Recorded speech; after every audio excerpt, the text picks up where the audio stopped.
it's May 29th, 2009, and I'm interviewing Ken Rosewall for the International Tennis Hall of Fame in Newport, Rhode Island.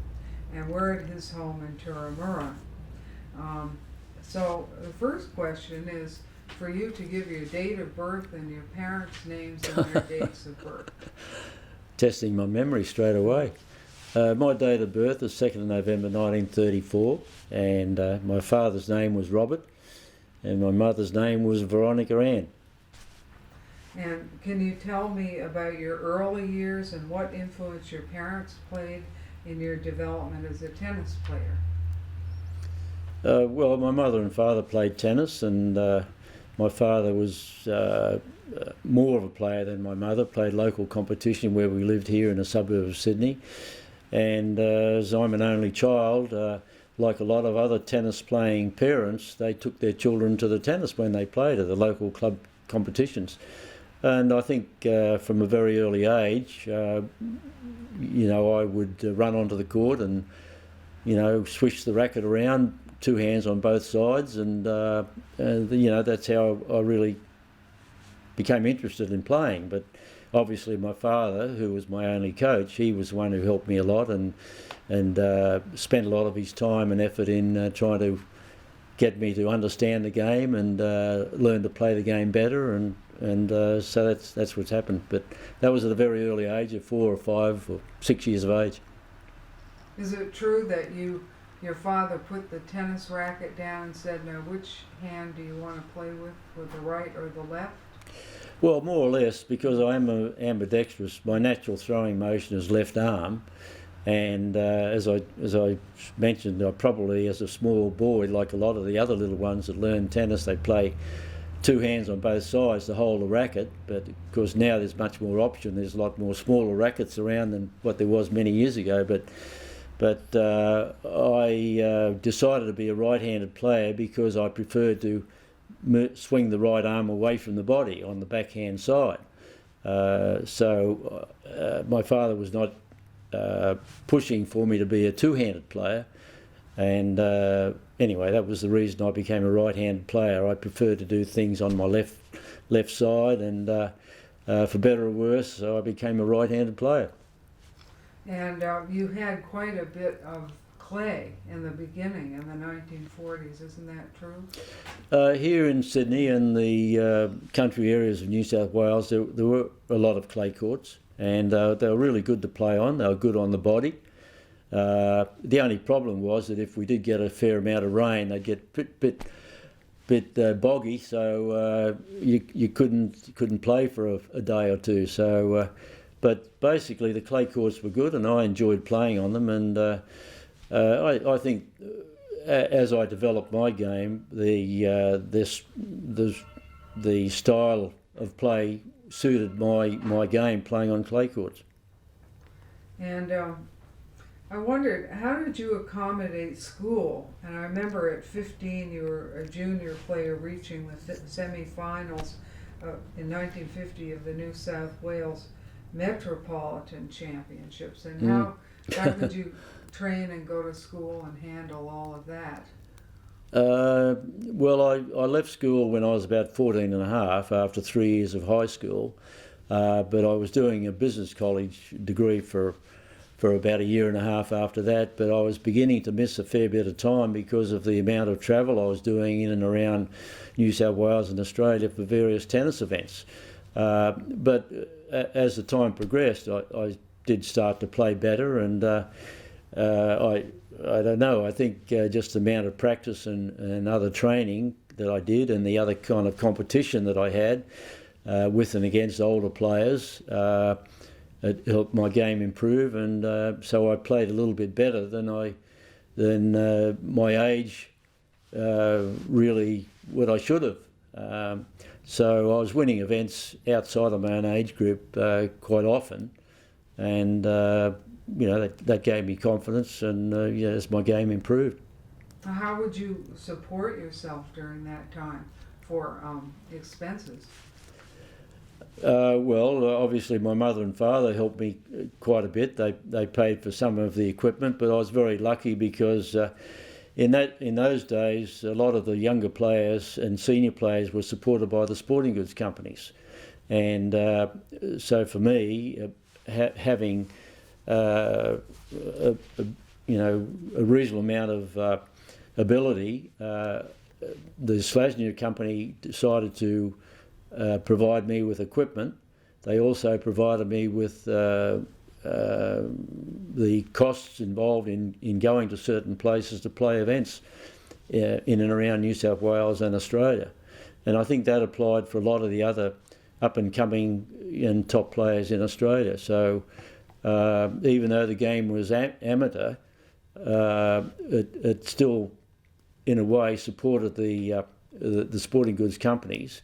And in return, a lot of us were involved in playing special exhibition matches for those particular companies which promoted their product, particularly the Slasnia tennis ball, which is still the biggest tennis ball sold in Australia.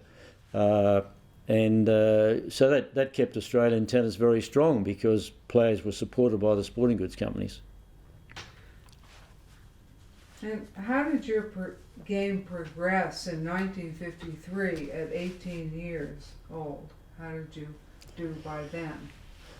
Oh, well, my tennis twin, Lewis Hode, we're the same age, and we kind of met each other when we were about 12 years of age, and we travel a lot, we played against each other a lot, and we practiced it with each other a lot.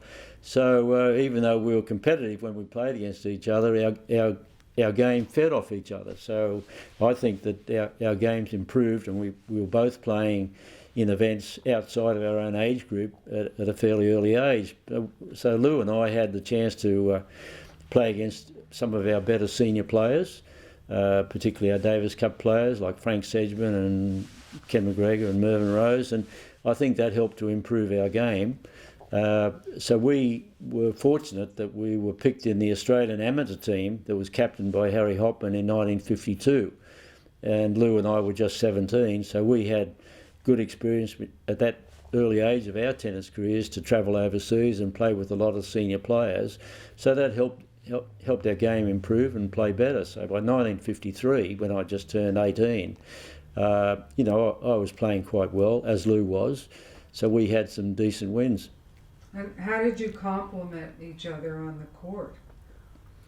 Well, we played together in doubles, and Lou was a very powerful young man, and I think my game was a fair bit of consistency and touch and maybe more delicate type of shots, but Lou was a player that played with a lot of finesse as well as power. And in doubles, we complemented ourselves quite well. So we teamed up well. Did you develop your volley with your father, and when did you develop your backhand and all of that? Well, it was all a matter of time. It all improved as you played more and played against better players and more competition.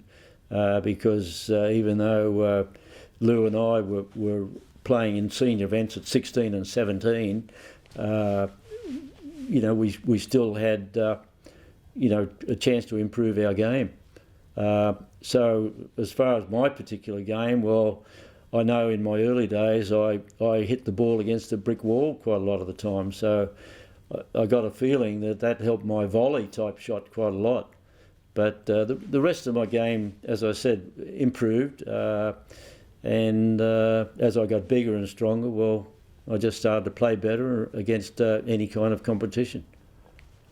Yeah, in 1956, you with Lou Hode captured all the Grand Slam men's doubles titles except for the French Championship, so that was quite a thing to do by then. Well, as it happened in 1956, Lou was married and he had an independent tour. It was sponsored by Tennis Australia. He was able to travel and play wherever he wanted to, but I was obligated to stay and play with the Australian amateur tennis team that was sent overseas, but Tennis Australia didn't send a team over until just before Wimbledon, so I missed playing in the French Championships, which was disappointing for me because I always played well on the clay courts and I'd won the title in 1953. but I didn't play in 1955 or 1956, my last 2 years as an amateur, because Tennis Australia didn't send a team to play in the French Championships. So my record at the French, at Roland Garros, might have been a bit better. Why didn't they send a team? Good question. I think most of the officials didn't have enough foresight, but probably they blamed it on the finances. Now, was Lou Hode also a right-hander? Yes.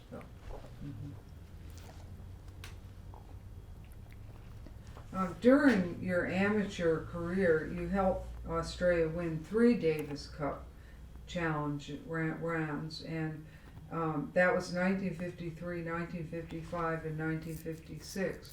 Could you comment on that? And who were some of your fellow players in the Davis Cup? Well, you know, it's ambition for all young players to play Davis Cup for your country, I think. It's still a very important competition, and in those days there was probably about 30 countries that played Davis Cup. But the way tennis has expanded on a worldwide basis is probably now about 140 countries play every year in Davis Cup. So it was quite a good experience. And so we had our first experience of playing in a challenge round, which was the finals match, the way the competition was organised in those days. And the challenge round match was a very big event here in Australia. While Australia had won the Davis Cup, we waited until all of the other countries played off till they got down to the final nation. So as it turned out, in those years, Australia and the United States were probably the 2 strongest nations, and we played them in the final challenge round match in 53. We lost to the United States here in Sydney at White City in 1954, and in 1955 we won our matches through the North American zone and won over the United States in 1955 at Forest Hills. And then in 1956 we defended the Davis Cup in the challenge round again at Memorial Drive in Adelaide. So the players I was with most of the time was Lou Hode, there was there was Mervyn Rose, there was Rex Hartwig, and Neil Fraser, and the other players that came on later certainly when Lou Hode and I turned professional, like Ashley Cooper and Mal Anderson and Rod Laver, of course. Now, who was your captain in the Davis Cup? Well, all of the years I was playing was Harry Hopman, except for the last 2 years I played was in the Open tennis days in 1973 and 75 when I represented Australia in the Davis Cup then, after we were allowed to play Davis Cup. And he was the captain for the whole time? Well, Neil Fraser was captain for many, many years, but those 2 years I was able to play, he was captain then. Mm-hmm. And how was Hopman as a captain? Well, I travelled quite a bit with Harry in the official Australian team, so we had some good experiences together and learned a lot. He was a father figure for a lot of the younger players that were in the team, so we had to toe the line. But Harry was a motivator and had a very good reputation as the captain manager of a Davis Cup team, because Australian tennis was very strong then. We had a majority of the leading players in the world in tennis, and you know that continued for some years. And then when Open tennis started, the various rules were changed to some degree, and Harry had then stepped down as Davis Cup captain when Neil Fraser took over. And was Neil also very good for you? Well, Neil had experience as a Davis Cup player himself, with Rod Laver and Roy Emerson, and then he was very interested in taking on that position, and so he did a great job as Australian Davis Cup captain. Was it difficult all the travel you had to do? Well, the travel is always difficult, because when you live in the Southern Hemisphere, you have to travel to compete. You know, even the earlier amateur tennis days, you're still outside of Australia for 6 or 7 months of the year playing tournaments in the Northern Hemisphere. So Australians, you know, had to be prepared to travel and be away from your home or families or whatever in those days. In any events, the regular tournaments or the Davis Cup, a lot of travel was involved, and it meant a lot of time being away from your country. In 1956, you signed a professional contract with Jack Kramer. Why was that?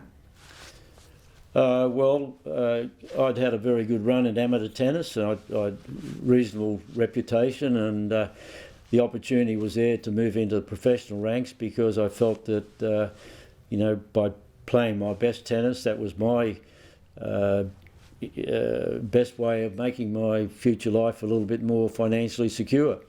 Hopefully I was going to stay well and stay fit and no injuries, and that would give me a fair number of years to be involved in pro tennis. So when Mr. Kramer, who was in control of world professional tennis at that time, I didn't think there was any option, and of course a lot of other players, not only Australians, followed suit as the years went by.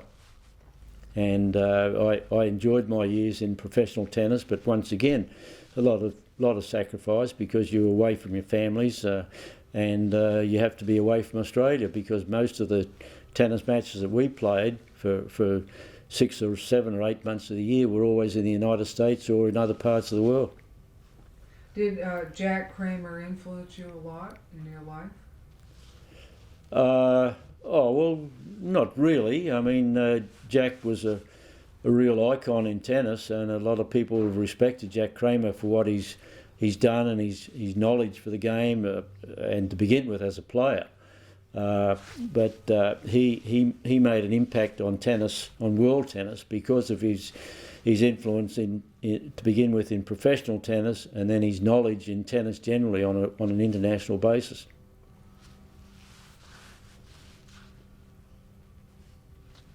In 1957, you won the Wembley title, beating Segura in the final. Now, how was this victory significant for you?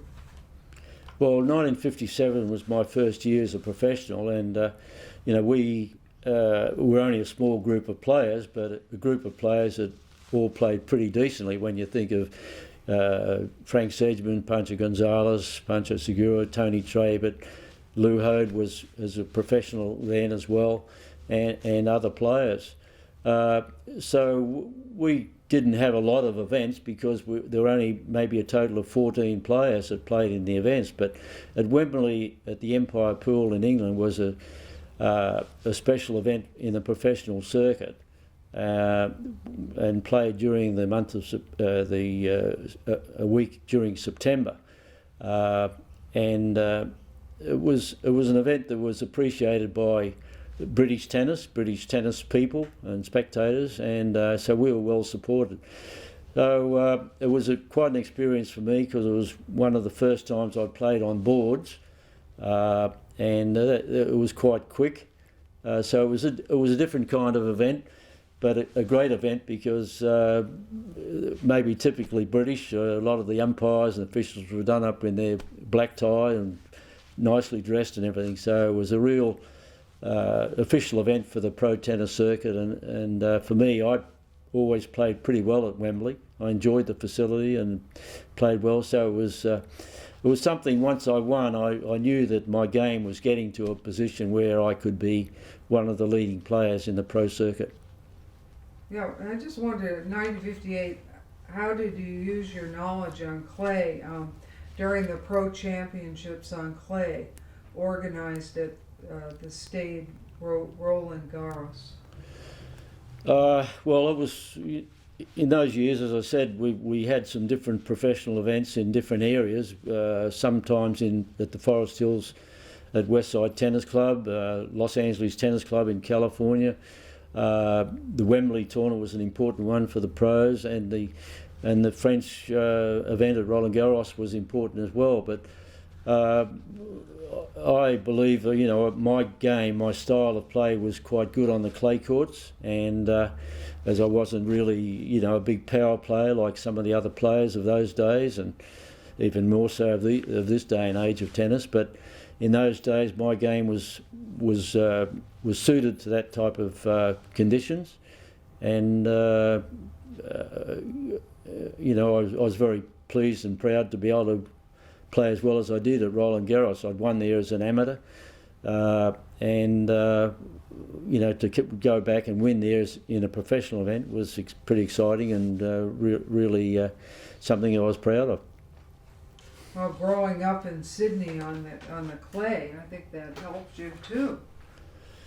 Yes, there's no doubt it did, but you know, my game was you know, based on consistency and I guess moderation and control and concentration and not overpowering the other players. But you know, as my game progressed and I got bigger and better and maybe a little bit more physically stronger, I was able to play well on any kind of surface. But certainly in the early days, I felt it was important. And as it turned out, I think it justified the way I played, that my game really started to come good on the clay courts. It was a good surface to learn to play on. Now, in 1961, you took several long holidays. How did you keep fit during that break? Well, I was back home in Sydney, and in the latter part of 1961, my wife had our second child, a second boy, so that was a particular time of the year I wanted to stay home a little bit more, so I wasn't anywhere near as competitive in for a little bit, but because I wasn't playing in tournaments, I wasn't playing anywhere near as much, but I enjoyed my time at home because I played with a lot of younger players in and around the Sydney area. I practiced with them a lot, so you know, I think I was at a stage of my tennis career that I was still very fit, and I really never got out of shape, so I felt still quite good and strong when I went back to play on the circuit later in 1961. Yeah, I guess we've discussed this before in the interview, but in 1961 you won on wood, clay, grass, all of those surfaces at the New South and also at the New South Wales Championships in Sydney. So how did you win on all those surfaces? Very easy. Wasn't in 1961. I mean, I won on every surface in every year, but probably grass court tennis was beginning to be eliminated to some degree. But certainly in the professional circuit, we played more indoors on fast canvas type court, and we basically played on any surface where we could have some matches. But once again, my game had a style and technique that I was able to adapt to play on any surface, and my record would show that I won a lot of tournaments on grass, clay, wood, anything you like. Now, 1962, you dominated the pro circuit. Can you comment on that? Well, I'm not sure if I would have dominated, but it was a year when Pancho Gonzalez was not playing quite so much, and professional tennis was having a few struggles financially. Mr. Kramer at that time had decided to step away from his financial responsibilities in contracts for players coming into the pro circuit, and we were a bit concerned as to what our future might be. We had hoped that the Open tennis might have been adopted that year or the year before, but anyway, that was turned down by the International Tennis Federation, and we then felt, well, we wanted to make an effort to try to get another player to come into the professional ranks, and with Rod Laver becoming so good and so much better than any other amateur players, we were happy that Rod decided to turn professional to come to play with our group beginning in 1963.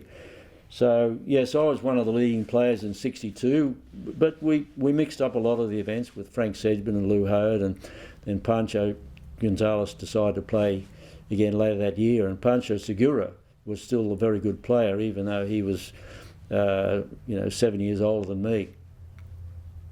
14 years older than me. That's right, I have to correct that. 14 years older than me, the same as Mr. Kramer. And but Pancho Segura was a fantastic player at an older age. 1963, you won the 3 greatest tournaments of the year. Well, you were commenting earlier that there were a lot of different tournaments, but how did you train during that period? Oh, well, we were still playing a fair bit of tennis, a lot of smaller matches in smaller areas, apart from any of the tournaments that we might have had. But we tried to have our regular events, as I said, like at Westside Tennis Club at Forest Hills. We had, I think, our US Pro Championships there, and we had another event in Los Angeles, and we might have had a tournament also again back in Paris, either indoors or on the clay, and once again at Wembley. So we had a fair number of tournaments for the players that we had involved in the circuit, and I won my share of tournaments, even with Rod Laver, who was playing better and improving all the time, and he had added a lot of excitement to our circuit at that time. Did you have to do a program like of stretching and you had to play practice with people on the court before the tournaments? I mean, who would you warm up with then? Oh, well, we had our own group of players. We travelled together, we played against each other. We're all competitive, but we had dinner with each other. We usually stayed at the same hotel with each other, so it was a very family-orientated professional tennis circuit, but that's just the way the game was in those days, because there wasn't really a lot of money in it.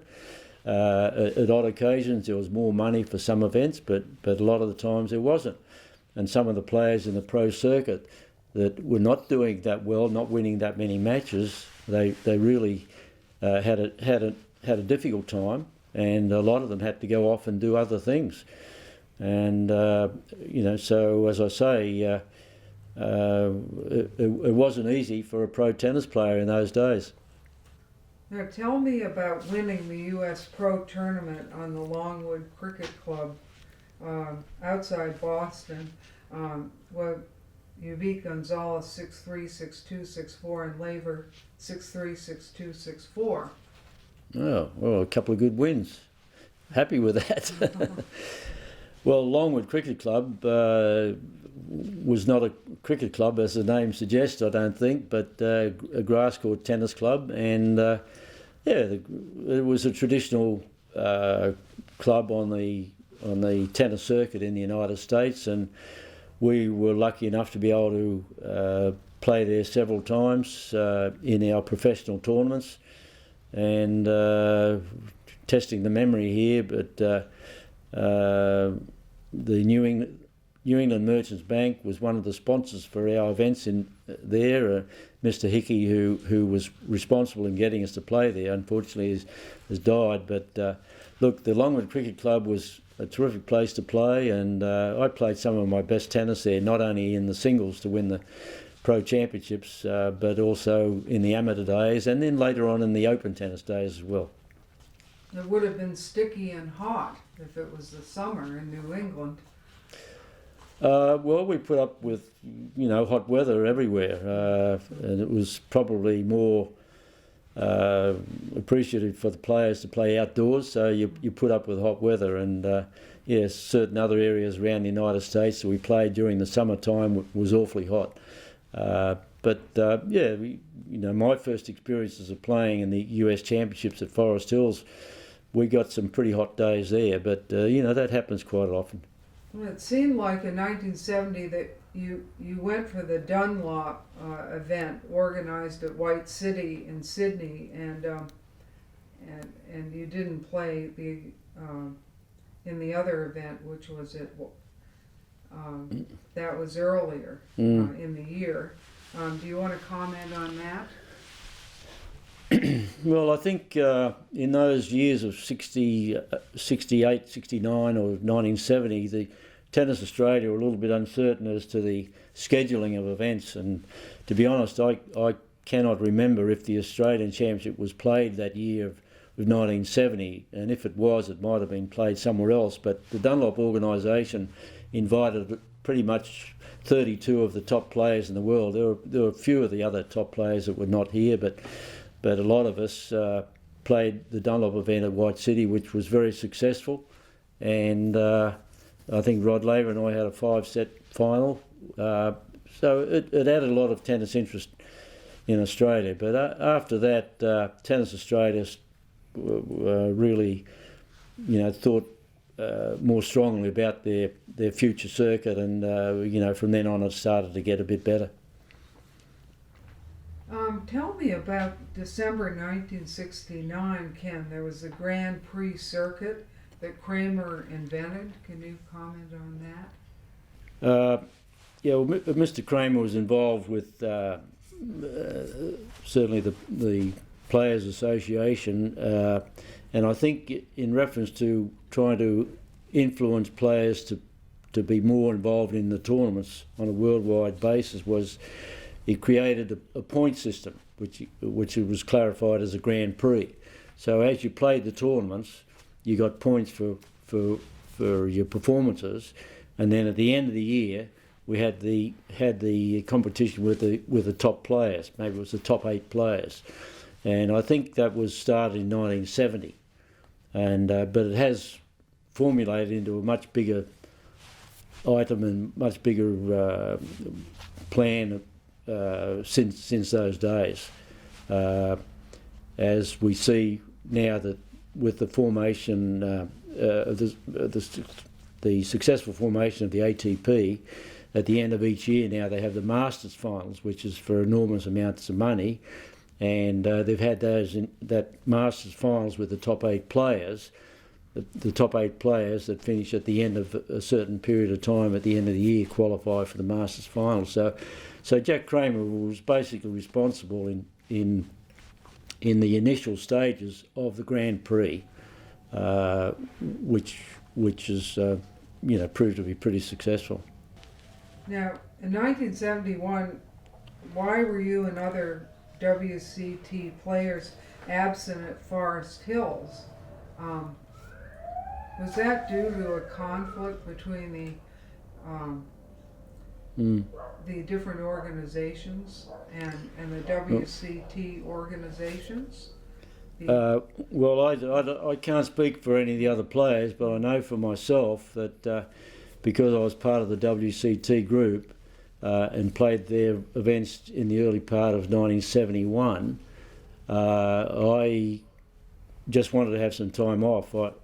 I had been successful. I'd won the US Open the year before, and it was an event I liked to play in because I always played well on the grass at Forest Hills.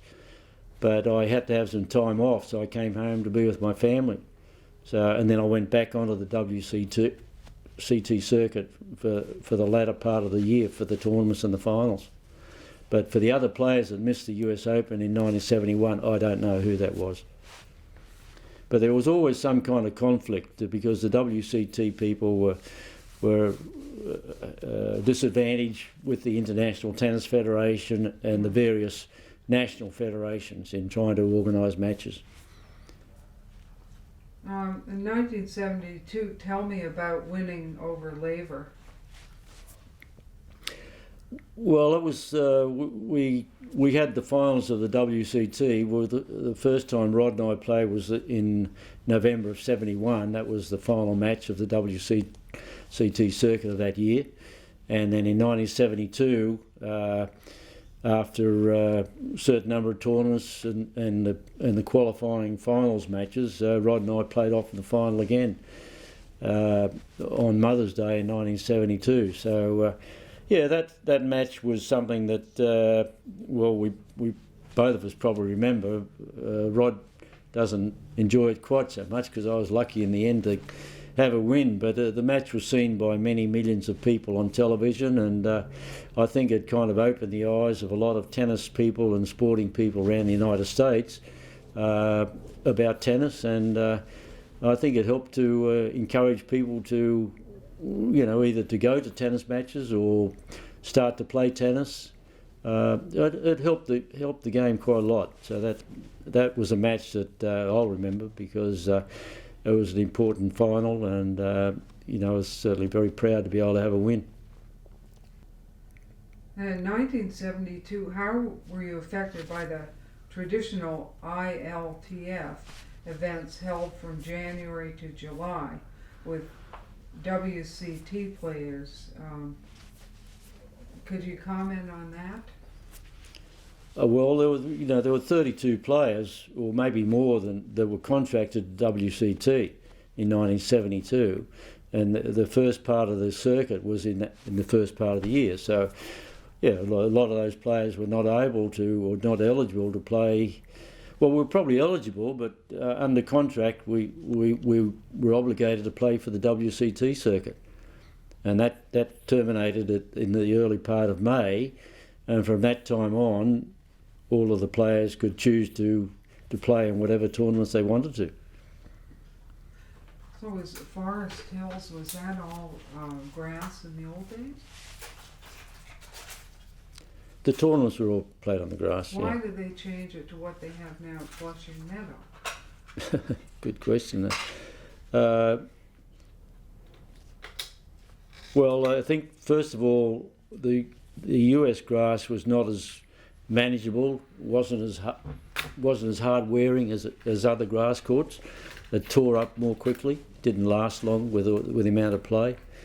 Plus the fact that any time it rained, it was always these long delays. I mean, quite often the US Open, well, when there were getting to be more players and more matches, the tournaments never finished on time. I mean, often it went on to the Monday or the Tuesday or the Wednesday after supposed to finish on the Sunday.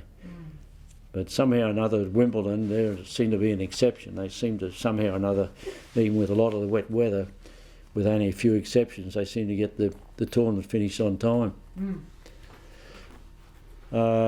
But once they went from Forest Hills, there was no option. They were going to put in some other surface, and that's why at Flushing Meadow they put in a hard surface, and that's why the American Summer Circuit of tennis went to hard surface, and that started the decline of grass court tournaments. Now from August 1972, players could enter almost all the tournaments they wanted. Is that right? As far as I know, yes. Yep. So how did that change competition? Well, it really made the other tournaments a bit stronger. I mean, the WCT players were mainly obligated to play their tournaments, but I think that it made the US Championships and other events from that time on a lot stronger because there were a lot more players available. Comment on the match. You were 47. You reached the final of the New South Wales Hardcourt Championships in Grafton in February 1982. Was it? Okay. Glad you told me. I don't know. Just I agreed to play the tournament. I'd still been playing a little bit, but it's from tennis administrators. The New South Wales Hardcourt was a reasonable, important tournament in the bounds of New South Wales tennis, and my name was still fairly well known within the tennis circles, and I think they were happy that I was able to enter the tournament. So I think I had some good wins, I think. But it was nice to play in that tournament. Well, someone commented that throughout your tennis career you didn't have much injury. How did you do that? I don't really know specifically, but I think because of my build, and I'm not such a big person, maybe I was just lucky that the way I moved around the court, my balance or whatever, and I was lucky. I didn't have too many serious injuries. I had a few little niggling injuries that you could play through, but nothing of any serious consequence. So it's maybe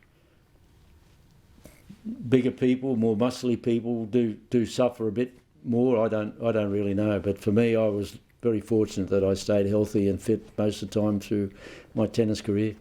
And what was it like being inducted into the International Tennis Hall of Fame in Newport, Rhode Island? That was that 1980? I think you were in there. Yes. Oh well, it was a very nice honour, and we had a small reception at Newport during the time we were having one of our little pro tennis events there. I think the organisation has got bigger and has improved a lot since those days of nearly 30 years ago, but you know, we felt very honoured that I should be inducted. You didn't get out on a sailboat during that time or on the water? Not at all. It was No. so pretty there. I might get seasick. What are you doing now, and what have you been doing recently? Well, I not playing too much tennis, just a little bit of social tennis with some friends. We have family in Sydney and we have family in Brisbane, so my wife and I travel to those places, you know, to Brisbane a bit more of the time.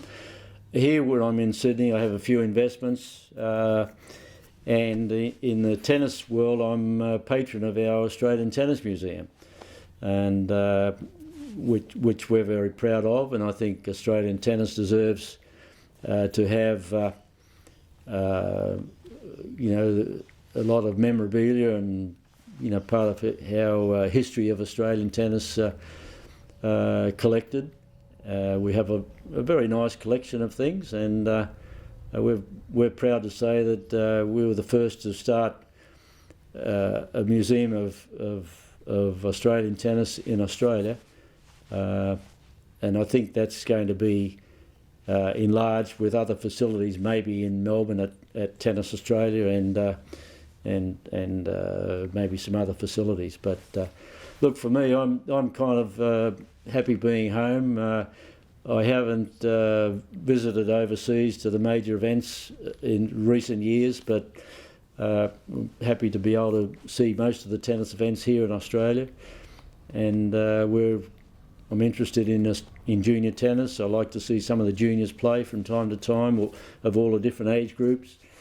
And we're hoping that, you know, out of all of our good young boys and girls, there's going to be some leading players come in the very near future that's going to bring us Australian tennis back in a very high area of world tennis. I wonder if there's anything else you'd like to comment on. I thought I'd conclude the interview. If not, would you be able to have this, would it be all right if this was transcribed, and is it all right if it's put into the International Tennis Hall of Fame at Newport, Rhode Island? Yeah, well, I've got no problem with that.